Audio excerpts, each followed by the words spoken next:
And we're back for our daily MLB Best Bets here on the channel for Sunday, August 31st. We have got all 30 teams playing today for Major League Baseball, and we've got our 5 best bets for the entire slate. Now, yesterday, a 2-3 day, we got both of the money line picks right, with the Philadelphia Phillies winning in walk-off fashion via the Trey Turner single, and the Texas Rangers easily took care of the Athletics yesterday at Center Health Park, looking to improve elsewhere while at the same time continuing, obviously, to see success with the money lines. Now, before we get into the video, folks, make sure to hit that subscribe button down below for some more daily MLB Best Bets here on the channel. Yesterday, we posted our UFC Fight Night Paris, France predictions. Nasruddin Imavov takes on Cairo Borrajo in the main event in the middleweight division. Go make sure to check out that video on Greedo Plays MMA. That is linked in the description down below. Go subscribe to Greedo Plays MMA if you have not yet. And tomorrow, we'll have our week number 2 predictions for the entire college football schedule. Make sure to join us for that tomorrow. And on Tuesday, we will have our NFL week 1 predictions as well.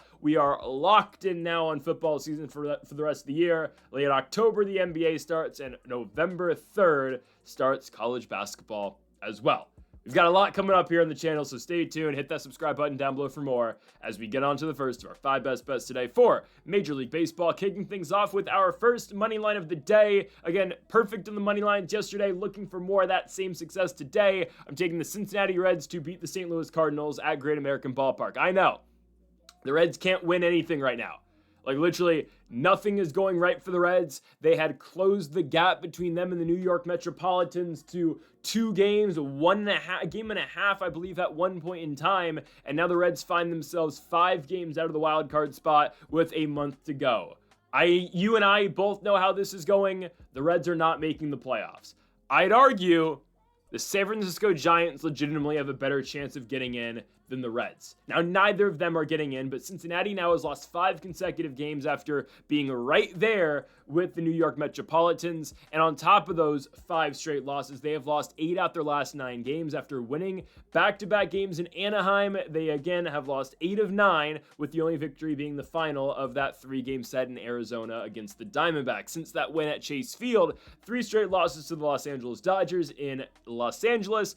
And today, the Reds look to avoid the sweep on their own home turf or home field against the St. Louis Cardinals.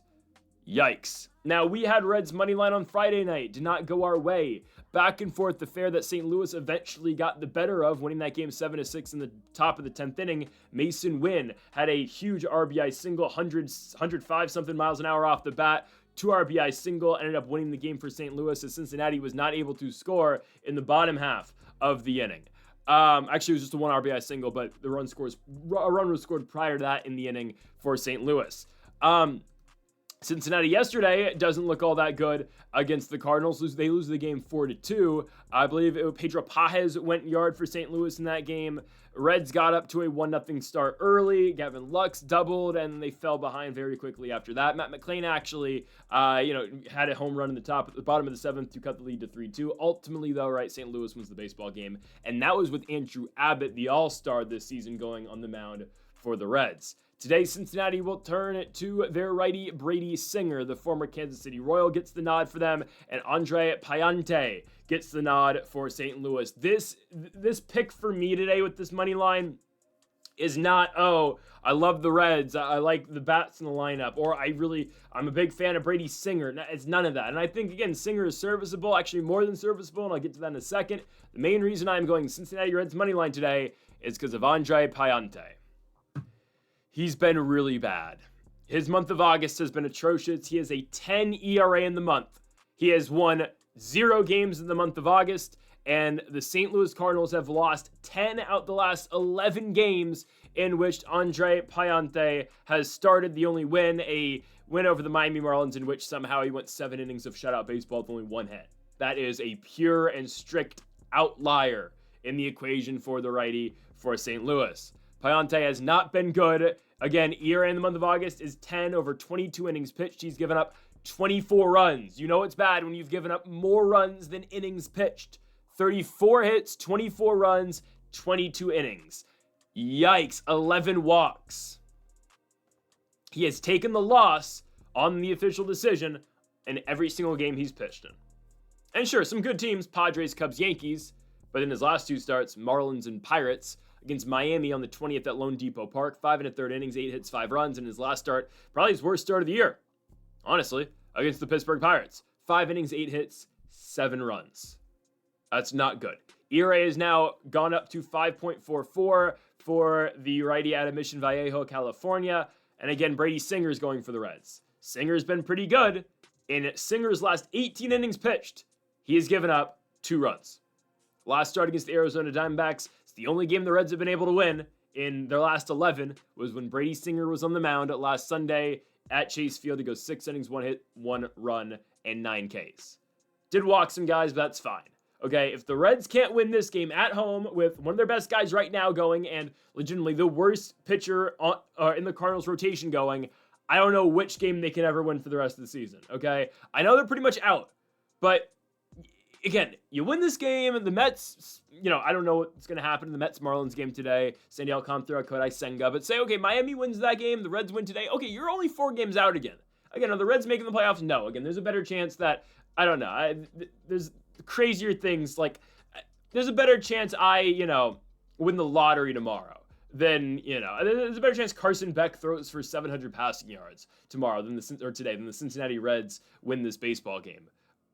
Not that. Make the playoffs. If those are the odds for the Reds win this game specifically, yeah, that'd be horrible. For the Reds to make the playoffs, it's very slim odds is what I'm trying to get at, okay? They should win this game, though, and there should be a sense of urgency with Cincinnati. You've lost 5 games in a row, and you get a great matchup today, okay? So, no, the odds are not insane for the Reds to win the game, okay? I think it's way more likely the Reds win today than Carson Beck throws for 700 yards. Just want to put that on the record. Reds money line at home against the St. Louis Cardinals. They are expected to win -135. Give me Cincinnati. We go on now to our second best bet of the video. We go now to our daily nerfy.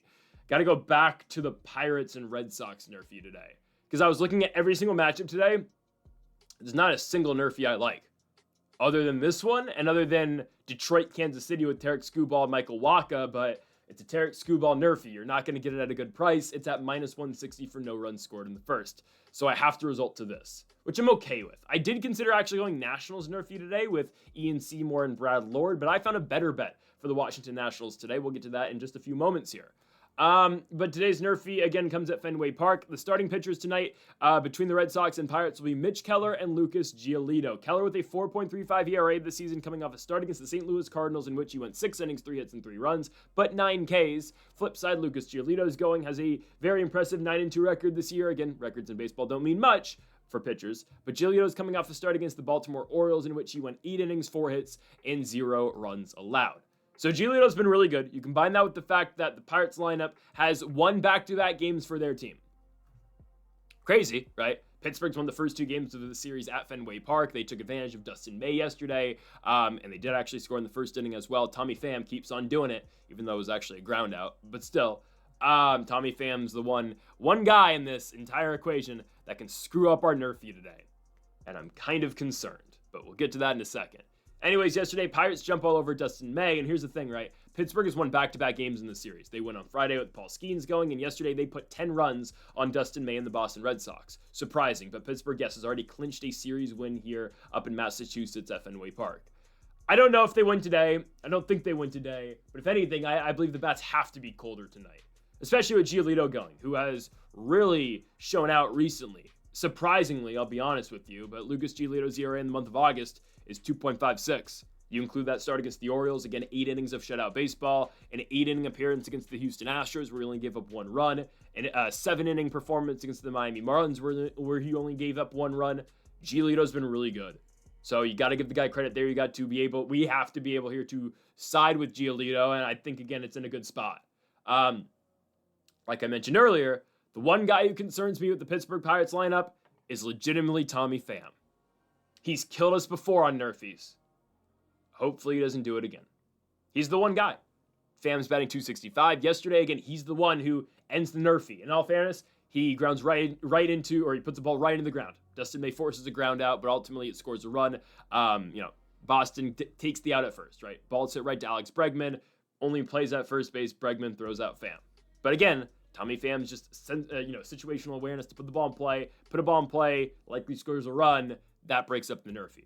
But ultimately, Lucas Giolito needs to ensure us today that Tommy Pham's not in a position to, base knock's going to score a run. If Tommy Pham's going to beat us today, we need it to be a home run. Or, even better, we don't even see Tommy Pham in the first inning. Because yesterday, Pittsburgh bats Jared Triolo, Spencer Horwitz, and Brian Reynolds in the 1-2-3. Now, you can't put Brian Reynolds on 3 times via walk. You can't, okay? Good baseball player, average up to 245.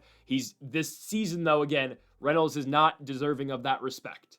Okay, I believe Giolito's going to go out there. I think he should be able to get outs early. Flip side, Mitch Keller versus the Boston Red Sox. Now, normally, you would think this is the tougher matchup because Boston, again, is a postseason team. They've been good all year long. The top of the lineup is nasty. They haven't really been able to hit so far in the series, though, right? 2 runs on Friday, 3 runs yesterday. They score in the bottom of the third with a Narvaez solo shot. Romy Gonzalez gets a base knock in the fourth to bring in a run. They take a 2-1 lead. Ultimately, they fall behind 9-2. The matchups, again, we'll see with Mitch Keller will be Roman Anthony, lefty, Alex Bregman, righty, Jarren Duran, righty, lefty, and then Trevor Story, righty. Okay, the guys I'm concerned about are Roman Anthony and Alex Bregman, but Roman Anthony struck out 3 times yesterday. Alex Bregman goes over 5. I just need 1 good inning out of Mitch Keller, a guy who's coming off a start again against the Cardinals where he went 6 innings, 3 hits, 3 runs. He's been serviceable this season, 5.35 ERA for Keller. ERA, though, in the month of August is concerning. It's at 7.88. Especially coming off of July where he had a 2.93 ERA.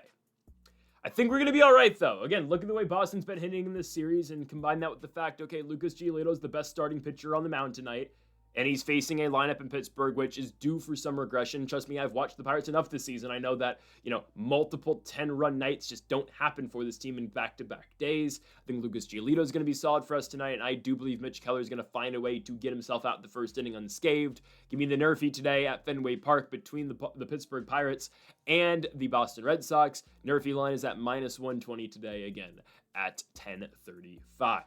Sticking now with another game with the same exact start time at 10:35 Pacific, 1:35 Eastern time. It is our Washington Nationals best bet of the day. And yes, I'm actually going to side with the Nationals for once. Now, the Nationals losing streak's horrible. It is. This team has now gone 7 consecutive games without winning one.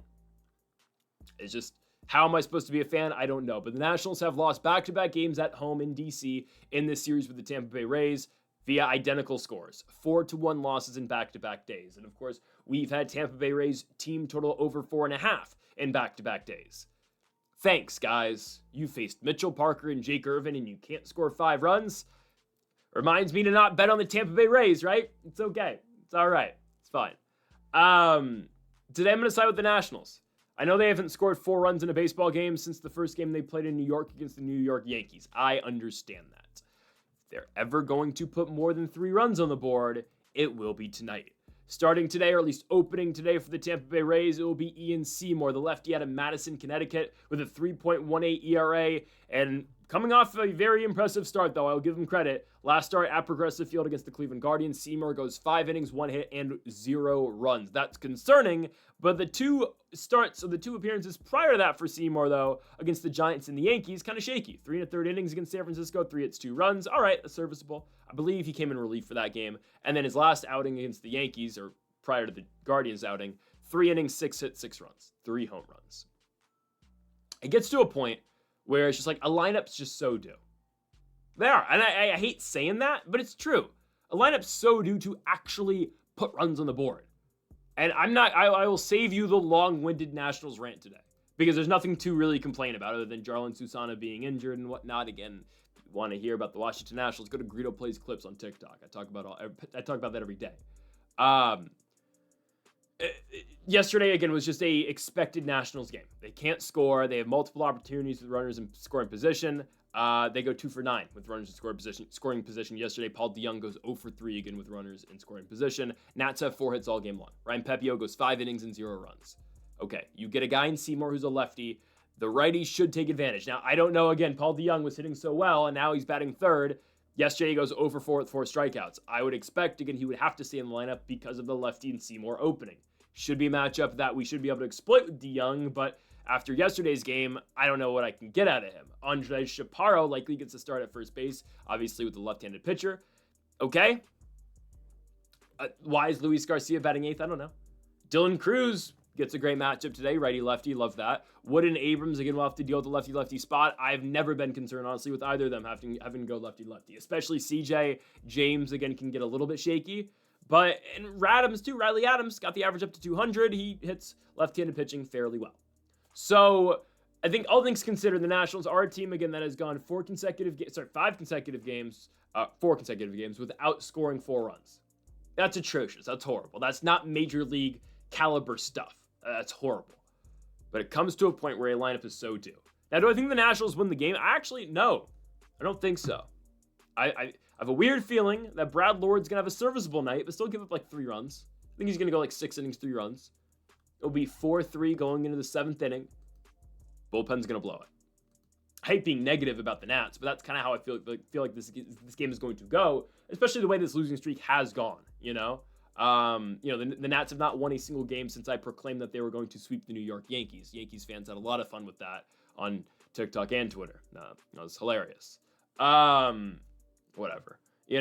I'm glad they're really taking pride in their series victory over the Washington Nationals. Congrats. Not the first team to sweep us this year.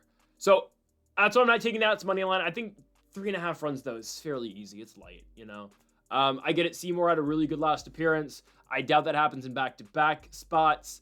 I don't want to say the Guardians have a bad lineup, but they do. Just relatively speaking to the Nationals, both teams have 2 good hitters for the most part. Hey, there are nights when the Nats lineup actually can be better than Cleveland. They're just so lifeless sometimes, they've given up, obviously. Just how they are. But I do believe they're able to find a way to muster out more than 3.5 runs, especially off an opener in Ian Seymour, who has not been the greatest, who is coming off a good start. So, give me Washington Nationals team total over today at Nats Park. 3.5 runs or over 3.5 runs. That will get us a -135 line. I like it again for our 3rd best bet of the day. On now to our 4th best bet of the video. Let's go to our 2nd money line. We are going to Oracle Park in San Francisco, California. I can't believe I'm doing this again. But it worked the other day. We took Giants money line earlier in the week against the Baltimore Orioles. Against the Chicago Cubs, not the Orioles. We haven't bet this series yet. Yesterday we had the nerfy. Willie Adames effed it up for us. It's okay. Took Giants money line on Thursday against the Chicago Cubs, and to my surprise, Giants won. They won 4-3. Now, again, I picked the Giants, but I was expecting things to go the wrong way. Well, Willie Adames homers twice in that game. Adames homers again today, even though the Giants lost the game by 10 runs, 11-1. But Adames makes up for their only run of the game. Anyways, Willie's been hot, which is crazy because Adames has been, let's just be honest with ourselves, he's been a bum all season, okay? He's just been collecting that paycheck. Yeah, he'll hit a home run once every 35 at-bats, but no. Adames has been hot right now. Giants lose their first game in 7 days as they, swept the Cubs, won the last 2 in Milwaukee, and won the first game 15-8 against the Baltimore Orioles on Apple TV. They lose yesterday on Fox 11-1. It was a offensive onslaught for the Baltimore Orioles, and on top of that, Trevor Rogers, who again, this is all he does. He'll go 8 innings, 7 innings, and yesterday was 7 innings and 1 run. That's legitimately the Trevor Rogers line. He's been lights out all season long for the O's. They don't get a guy like Trevor Rogers tonight. Instead, they get Tomoyoki Sugano. I fade Sugano all the time here. When I get the opportunity and it's a spot I like, we are fading the guy. And we faded him in his last start. And the Orioles had won 5 consecutive games with Sugano going. Still faded him and it worked. I'm fading him again. That was a Mickey Mouse run to the point where it just wasn't real, where Sugano is winning all these games. Just look at the lineups he was facing. Colorado and Baltimore. Wonder how that goes. Did not pitch all that well in Chicago. All right, the Orioles bats won that game, not Sugano. The A's, if you face the A's away from Sacramento, you can shut them down. Okay, you can, right? Mariners, okay, I'll give them credit there. Boston at Fenway, I'll give Sugano credit. But again, out that winning streak, to me, 2 out the 5 are impressive. And then gets blown up in his last start against the Red Sox. 6 innings, 6 hits, 4 runs. In all fairness to Sugano, it was pretty smooth sailing until it wasn't. His team had a lead, and then in the top of the 5th inning, Jarren Duran hit a 3-run bomb to put Boston up 4-3, not with the tennis racket, with a baseball bat, and that was the only run scored for the rest of the game. Boston won at 4-3. Sagano takes the L because of it. I am fading Sagano, and by the way, today it is Unk versus Unk, but one Unk is way older, obviously, and that is the Unk pitching for the San Francisco Giants. Our good pal, JV, Justin Verlander. We went on a huge streak of just fading Justin Verlander, and I can't believe I'm doing this. I'm jumping on the bandwagon. Let's go. JV, 42 years old. Whoop, whoop. For the first time this season, Justin Verlander looks to put together back-to-back victories for the San Francisco Giants. He's got 2 of them all year long as the pitcher on record. I think he gets his 3rd tonight. I know.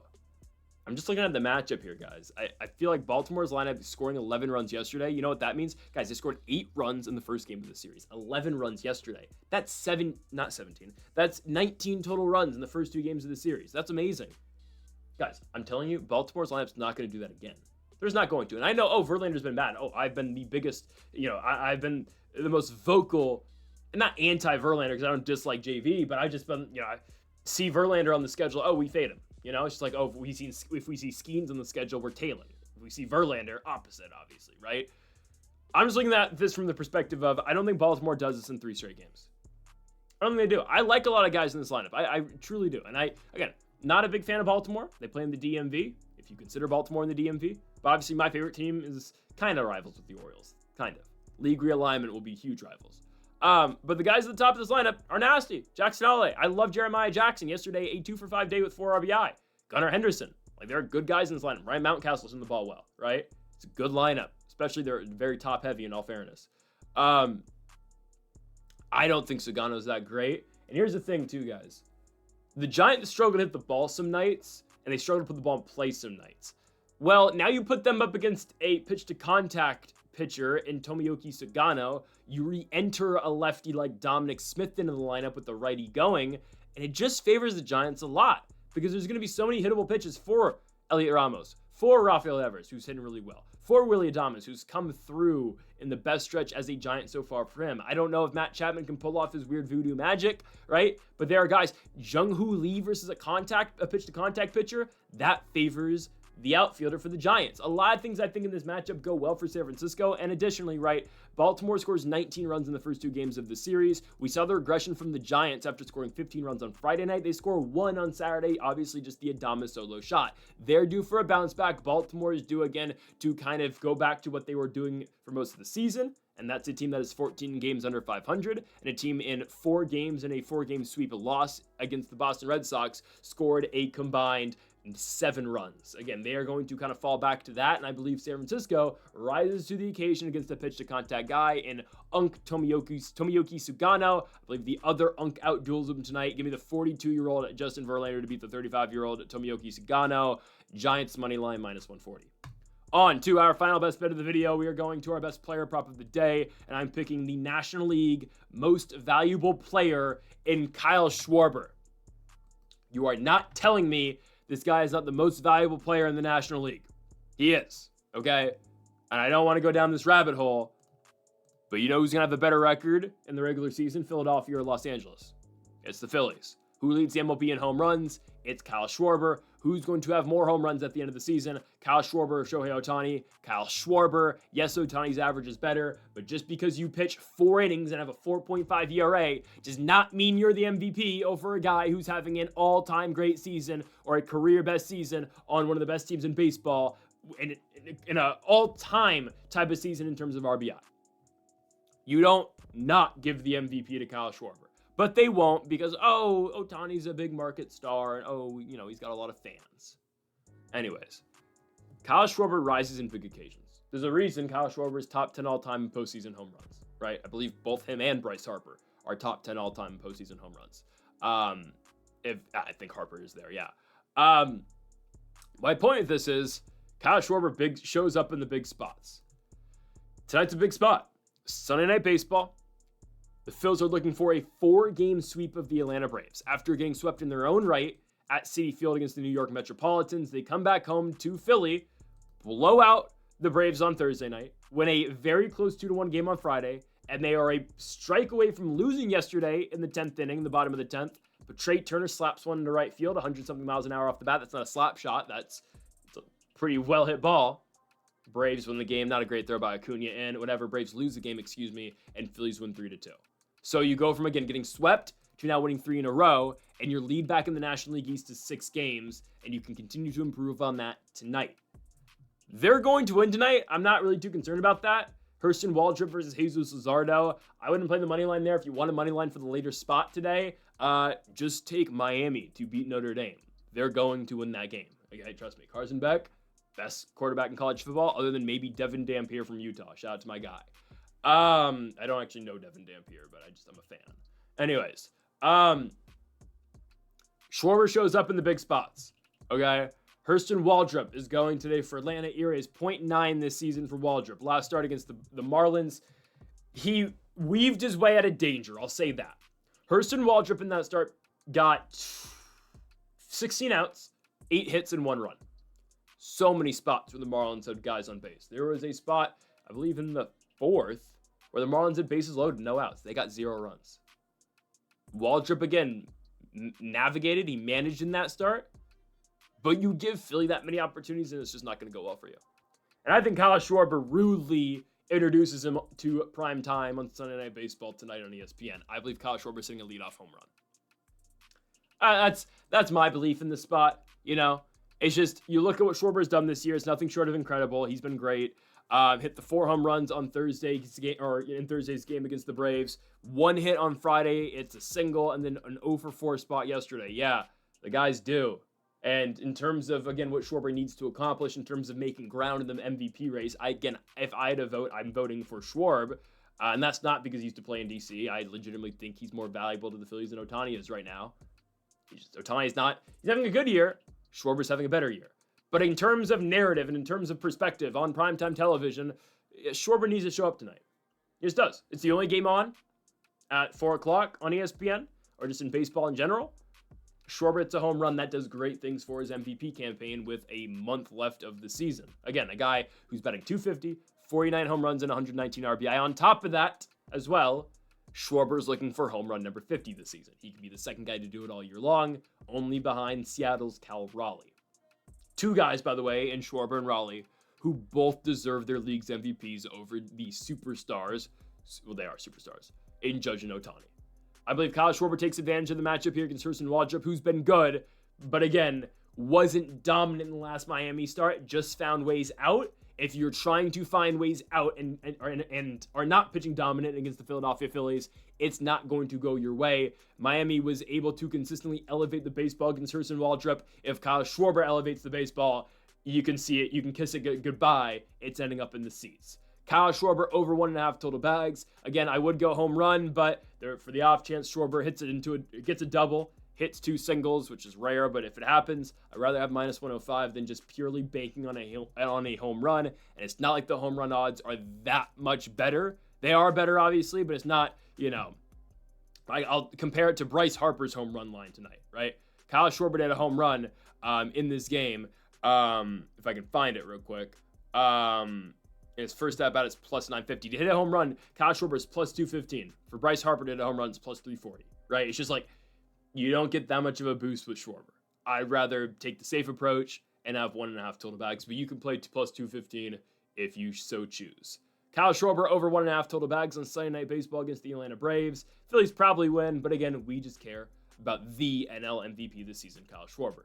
Folks, thank y'all for watching our MLB Best Bets here on August 31st. If you haven't yet, though, make sure to hit that subscribe button down below for more. Make sure to leave a like. If you did enjoy the video, make sure to comment. If you do disagree with any of the picks, we'll be back tomorrow for more daily MLB Best Bets and with our college football Week 2 predictions as well, and our NFL Week 1 predictions on Tuesday following suit. So, folks, thank y'all for watching. Make sure to hit that subscribe button down below for more, and Mamba forever.